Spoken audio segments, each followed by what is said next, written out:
నవగ్రహాలలో అత్యంత శుభకరుడైనటువంటి గురువు 18 అక్టోబర్ నుంచి 5 డిసెంబర్ వరకు కర్కాటక రాశిలో సంచారం చేస్తున్నాడు. కాబట్టి మేషరాశిలో జన్మించినటువంటి వారికి ఈ గురుగ్రహ మార్పుతో పాటుగా రవిగ్రహ మార్పు, కుజగ్రహ మార్పు కూడా జీవితంలో కొన్ని శుభ అశుభ యోగాల్ని కలగచేసేటువంటి అవకాశం ఉంది. కాబట్టి ఈ మేషరాశి వారికి ఎలా ఉంటుందో, ఈ రాబో 2-3 నెలల వరకు ఎలా ఉంటుందో తెలుసుకునే ప్రయత్నం చేద్దాం. ఇక గమనించుకున్నట్లయితే మేషరాశికి ఇప్పటి వరకు కూడా అనగా ఉగాది నుంచి ఈ 17 అక్టోబర్ వరకు కూడా గురువు మిథున రాశిలో సంచారం చేస్తూ దుస్థాన స్థితిలో ఉండటం వలన కొన్ని ఇబ్బందికర పరిస్థితులు అనేటువంటివి ఏర్పడడం జరిగింది. అనవసరమైనటువంటి ఖర్చులు, ప్రయాణాలు, ఇతరుల వల్ల మోసపోవడం లాంటివి ఇప్పటి వరకు జరిగాయి. అయితే గురుగ్రహ మార్పు ఇకనైనా బాగుంటుందా అని చెప్పి వీక్షించేటువంటి ప్రేక్షకుల్లో చాలామంది ఎదురు చూస్తుంటారు. అయితే ఈ గురువుకి అర్ధాష్టమ గురు ప్రభావము కొన్ని మార్పులు అనేటువంటివి ఏవి ఉండకపోయినప్పటికీ కొంత అనవసరమైనటువంటి చిక్కులు, వివాదాలు పెరిగేటువంటి అవకాశం ఉంటుంది. కాబట్టి ఒక రకంగా చూసుకున్నట్లయితే ఈ ప్రధానంగా ఈ గురుగ్రహ మార్పు మేషరాశి వారికి యాజ్ యూజువల్గా ఇంతకుముందు ఉన్నట్లుగానే స్థితిగతులు అనేటువంటివి ఉంటాయి.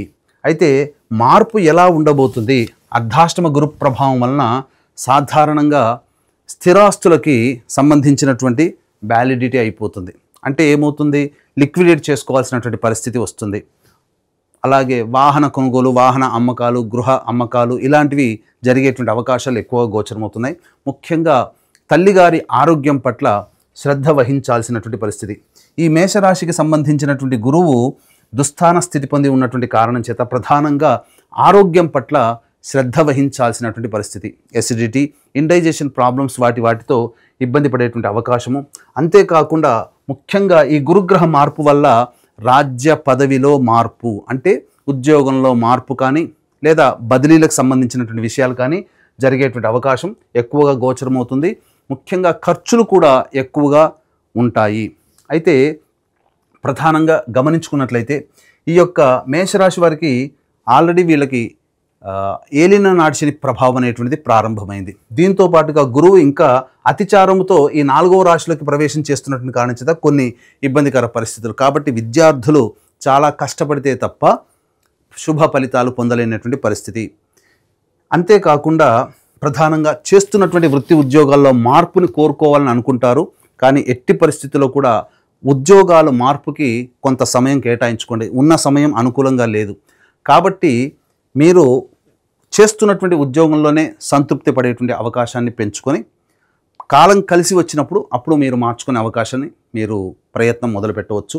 అయితే ఇక్కడ గమనించుకున్నట్లయితే ఈ యొక్క మేషరాశికి సంబంధించి రవి కూడా, ఈ రవి 18 అక్టోబర్ నుంచి 16 నవంబర్ వరకు తులారాశిలో సంచారం చేస్తున్నటువంటి కారణం చేత మూలిగే నక్క మీద తాటిపండు పడ్డట్టుగా ఈ యొక్క రవి ప్రభావం కూడా ఉద్యోగంలో కొంత ఆందోళన, అలాగే ఎవరితో అయితే కలిసి పనిచేస్తుంటామో 27 అక్టోబర్ వరకు కుజుడు తులారాశిలో స్థితి పొంది ఉండడం, ఈ కారణం చేస్తా ఎవరితో కలిసి పనిచేస్తుంటారో జీవిత భాగస్వామి కావచ్చు, వ్యాపార భాగస్వామి కావచ్చు, లేకపోతే చేస్తున్నటువంటి వృత్తి ఉద్యోగాల్లో మీ సహోద్యోగులు ఎవరితోనైనా కానీ కాస్త లౌక్యముతో వ్యవహరించండి. వివాదాల జోలికి పోకుండా మీరు సౌమ్యంగా మీ పనులు కనుక చక్కబెట్టుకుంటే చాలా మటుకు ఉన్నటువంటి సమస్యల్ని పరిష్కరించుకోగలుగుతారు. ఇక 16 నవంబర్ నుంచి 15 డిసెంబర్ మధ్యకాలంలో ఈ యొక్క పని ఒత్తిడి అనేటువంటిది రవి అష్టమ రాశి ప్రభావం వల్ల పని ఒత్తిడి అనేటువంటిది పెరిగే అవకాశం ఉంటుంది. అలాగే అష్టమ కుజ ప్రభావం కూడా వీటికి తోడై గురువు అనుగ్రహం లేకపోవడం, అష్టమ కుజ ప్రభావము, అలాగే రవి కూడా అష్టమ స్థానంలో ఉన్నటువంటి కారణం చేత అనారోగ్య సమస్యలు ప్రధానంగా 16 నవంబర్ నుంచి 15 డిసెంబర్ మధ్యకాలంలో ఎక్కువగా ఇబ్బంది పడేటువంటి అవకాశం ఉంటుంది. ఈ గురుగ్రహ మార్పు పెద్దగా మార్పు జీవితంలో ఇంతకుముందు ఉన్నటువంటి కంటే కూడా కొన్ని ఇబ్బందికర పరిస్థితులు పొందేటువంటి అవకాశం ఉంటుంది. కాబట్టి జాగ్రత్తగా ఈ యొక్క కాలాన్ని మీరు గమనిస్తూ సౌమ్యముగా లౌక్యముతో మీరు గనక ముందడుగు వేసినట్లయితే చాలా మటుకు పరిస్థితులు తగ్గుముఖం పడతాయి. కాబట్టి ఇక్కడ గమనించాల్సినటువంటి అంశం ఏంటి? వివాహానికి సంబంధించినటువంటి చేయ ప్రయత్నాలు కొంతవరకు ఇబ్బందికరంగా మారుతాయి. కాబట్టి జాగ్రత్తగా గమనించండి. ఏది ఏమైనప్పటికీ కూడాను ఒక రకంగా చెప్పాలి అని అంటే ప్రధానంగా ఒక్క రాహుగ్రహం మాత్రమే ఈ యొక్క మేషరాశి వారిని కొంతవరకు కాపాడగలుగుతుంది. ఏ స్థితి వైపు చూసినా శని మీకు ఏలినాటి శని ప్రభావం, గురువు అర్ధాష్టమ గురువు, అలాగే కేతువు పంచమ స్థాన స్థితి, అలాగే రవి కుజ ప్రభావము, ముఖ్యంగా శుక్రుడు తులారాశిలో 2వ తారీఖు అక్టోబర్ వరకు ఉంటాడు. కాబట్టి ఈ శుక్రుడు ఎప్పుడు మారుతున్నాడు? 3వ తారీఖు నవంబర్ నుంచి మారుతున్నాడు. కాబట్టి 3వ తారీఖు నవంబర్ నుంచి మళ్ళీ 26వ తారీఖు నవంబర్ వరకు కూడా శుక్రుడు అష్టమ స్థాన స్థితి పొంది ఉన్నటువంటి కారణం చేత కొంత వెసులుబాటు, కొంత ఆనందకరమైనటువంటి జీవితాన్ని శుక్రగ్రహ ప్రభావంలో ఉంటుంది. దాని ప్రభావంలో విలువైనటువంటి వస్తువులు కానీ వస్త్రములు కానీ కొనుగోలు చేసే అవకాశం ఉంటుంది. సంఘంలో పేరు ప్రతిష్టల వరకు శుక్రగ్రహం ఒక్కటే మీకు అనుకూలంగా ఉంటుంది. చాలా మటుకు గ్రహాలు అనుకూలంగా లేని కారణం చేత కొత్త వ్యవహారాలందు వేలు పెట్టడం కానీ, కొత్త వ్యవహారాలందు మీరు ప్రయత్నాలు చేయడం కానీ, లేదా వ్యాపార విస్తరణ చేయడం కానీ, లేదా ఉద్యోగ మార్పుని కోరుకోవడం కానీ మీరు చేయకుండా ఉండండి. గ్రహాలు అనుకూలంగా లేనప్పుడు కాలం కలిసి రాదు. అలాగే నిరుద్యోగస్తులు బాగా కష్టపడితే తప్ప ఫలితాలు పొందలేనటువంటి పరిస్థితి. ఇక ఏ రంగంలో ఉన్నటువంటి వారికైనా కానీ వ్యాపారము అనిశ్చితిగానే ఉంటుంది, అనుకున్నంతగా సాగకపోవచ్చు. కాబట్టి ఏంటండి ఎప్పుడు ఇలాగే చెప్తున్నారు, అసలు మేషరాశికి ఎప్పుడు జీవితం అంటే ఇంతేనా అనేటువంటిది ఉంటుంది. కానీ ప్రధానంగా ఇప్పుడు చెప్పినటువంటి సమస్యల కంటే ఇంకా మీరు కొంత సమస్యలు అధికంగాను, లేకపోతే సమస్యల శాతం తక్కువగా ఉంది అని అంటే మీ యొక్క జన్మజాతకంలో నడుస్తున్నటువంటి గ్రహ దశాంతర దశల ప్రభావాలు. కావున దగ్గరలోని మంచి ఉపాసనా పరులైనటువంటి జ్యోతిష్యుల్ని సంప్రదించి వారి సలహాలు సూచనలు పాటించినట్లయితే మరింత మెరుగైనటువంటి జీవితాన్ని పొందుతారని తెలియజేయవచ్చు. అలాగే ప్రధానంగా ఈ గురుగ్రహ మార్పుతో పాటుగా రవి కుజగ్రహ ప్రభావము, శనిగ్రహ ప్రభావం, కేతుగ్రహ ప్రభావము, ఇటువంటి మేజర్ ప్లానెట్స్ యొక్క ప్రభావం మీ జాతకాన్ని ఇన్ఫ్లుయెన్స్ చేస్తున్నటువంటి కారణం చేత దైవానుగ్రహం తప్పనిసరి.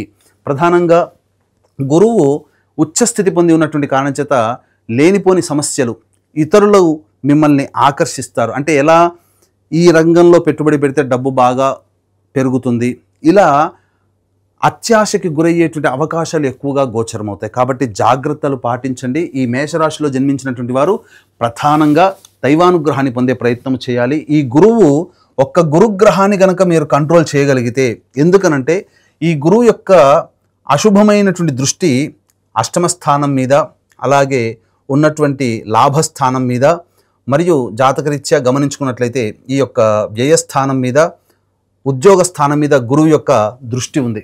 కాబట్టి ఈ గురువు యొక్క అశుభ దృష్టిని శుభ దృష్టిగా మార్చుకోగలిగితే, దైవానుగ్రహాన్ని పొందే ప్రయత్నం కనుక చేసుకుంటే తప్పకుండా ఈ గురువు చాలా మటుకు కంట్రోల్ చేస్తాడు. అంటే చేస్తున్నటువంటి వృత్తి ఉద్యోగ వ్యాపారాల్లో టెన్షన్స్, ఒత్తిడి అనేటువంటిది లేకుండా చాలా మటుకు ఎదుటి వాళ్ళ సహాయ సహకారాలతో మీ పనులను పూర్తి చేసుకునే విధానంగా మీరు ఏ ప్రయత్నం ప్రారంభించినా ఆ యొక్క స్థితిగతి ఉంటుంది.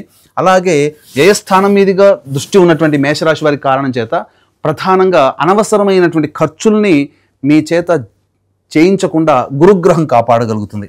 ఇక అన్నిటికంటే ఈ గురుగ్రహం మార్పు ప్రభావం వలన ఆరోగ్య సంబంధమైనటువంటి సమస్యలు వస్తాయని చెప్పాం. కాబట్టి ఎందుకంటే గురువు పంచమ దృష్టితో అష్టమ స్థానాన్ని వీక్షిస్తున్నటువంటి కారణం చేత, ఈ కారణం చేత వచ్చేటువంటి అనారోగ్య, ఉద్యోగ, ఆర్థిక సమస్యల నుంచి బయటపడడానికి మీకు మార్గము గురువు యొక్క అశుభ దృష్టి నుంచి శుభ దృష్టిగా మారే అవకాశం కలుగుతుంది. కాబట్టి ఇట్టి గురువు యొక్క అశుభ దృష్టి నుంచి శుభ దృష్టిగా మారాలనేటువంటి సదుద్దేశంతో మన పీఠం ఆధ్వర్యంలో ఈ యొక్క 18 అక్టోబర్ నుంచి 5 డిసెంబర్ వరకు 3 పర్వదినాలు సంపూర్ణంగా వస్తున్నాయి. అంటే 5 నవంబర్ రోజున కార్తీక పౌర్ణమి సుప్రసిద్ధ కాశీ క్షేత్రంలో, అలాగే 20 నవంబర్ కార్తీక అమావాస్య శ్రీశైల క్షేత్రంలో, అలాగే 4 డిసెంబర్ మార్గశిర పౌర్ణమి ఆ రోజున దత్తక్షేత్రంలో సర్వదోష నివారణ పూజలు, హోమాలు జరిపించి శక్తిపాతం చేసినటువంటి మాలని మీకు ఇవ్వడం జరుగుతుంది. అవకాశం ఉన్న వాళ్ళు కార్యక్రమ తదనంతరం కాంటాక్ట్ చేసి మీ గోత్రనామాదులు నమోదు చేసుకోవచ్చు.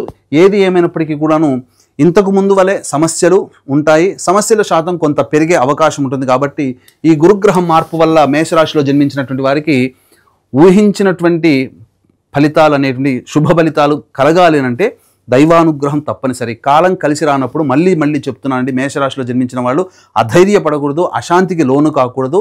గ్రహాలు అనుకూలంగా లేనప్పుడు మనకు ప్రధానంగా అనుకూలత లేని సమయంలో మనం తగ్గి ఉండమని మనకు శాస్త్రం చెప్పబడి ఉంటుంది. కాబట్టి ఎటువంటి గొప్ప పెద్ద ప్రయత్నాలు, మీ చేతిలో డబ్బును పోగొట్టుకుని వ్యాపార విస్తరణ ఇలాంటివి లోన్స్ దాకా వెళ్లకుండా ఉండడమే మనకు మేలు అనేటువంటి విషయాన్ని వీక్షించేటువంటి ప్రేక్షకులు గమనించాలి.